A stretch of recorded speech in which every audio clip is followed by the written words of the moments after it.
So I do think it's time, and in part this is because of these three hats I've worn, and I continue to wear. I do think it's time to really open up this conversation, this ethics conversation, to include things like, how do we ensure that ethics is infused in everything we do from the start? We don't want to be in a situation where the IRB is viewed as the obstacle. We all know that that's how many people view an IRB.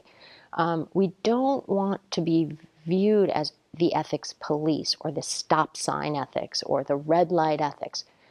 We really want to be viewed as a member of the research team, a member of the practice team, people who think things through from an ethical perspective can add so much to ensuring that research gets done well, creatively, ethically, scientifically sound. All of those are values we really appreciate in public health and medicine and research, in science in general.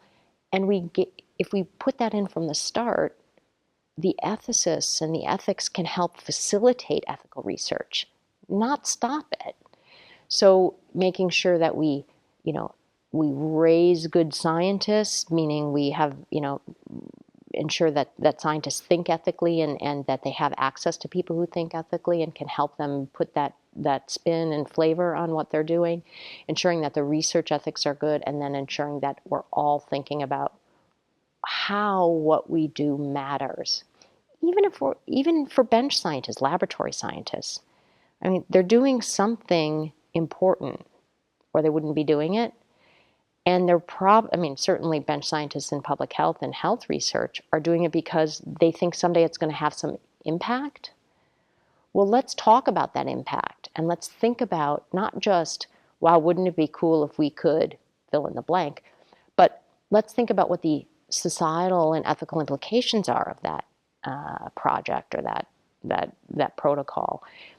So broadening our view of what ethics is and how it helps us do quality research and practice, I think is really, it's time for us to go there. One of the things I find really surprising when I go out in the world and people say, oh, what do you do? And I say, I'm the executive director of the Presidential Bioethics Commission. So people I'm on a plane, whatever. People usually ask me two questions. What is bioethics? Fair enough. And the second follow-up question is, why does the president have a committee for that or commission for that? And I think it's really telling that people don't recognize that there is, certainly people, when I tell them what bioethics is, they say something like, oh yeah, and I hear a story of how their mother, grandmother, child, something, cousin, had this medical dilemma. And that's a very clinical example. Most times people have a very personal relationship with an episode of ethics or clinical ethics. And then they say, well, so the question is then, what does the president have an ethics problem with his parent or with his, something? And so I feel like it's so important for all of us to have a better vocabulary, to have a better sense of why ethics matters to all of us, why science and the ethics of science matters to all of us. We talk a lot about science literacy and the lack of it in our country. And I think it's critical. I'm a scientist too, so I put that hat on. I say we need science literacy. I do think that we need ethics literacy too. And I think they should go together, just like they should go together for the scientist. I think that science and ethics literacy should go together for the public. And I really believe that a public body like a commission advising a president is in a perfect situation to do that. We do all our work in public. We're a federal advisory committee. So everything we do, all the deliberations of the commission are webcast and are done in public meetings.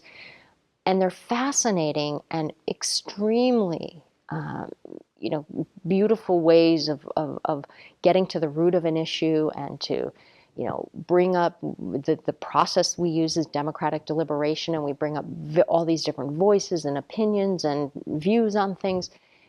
This is really an important way for the public to see not just about ethics and about science, but even to watch how people who disagree on some pretty fundamental things can come together. So something our country can use about any topic, but certainly about ethics, that people really believe is a very personal thing.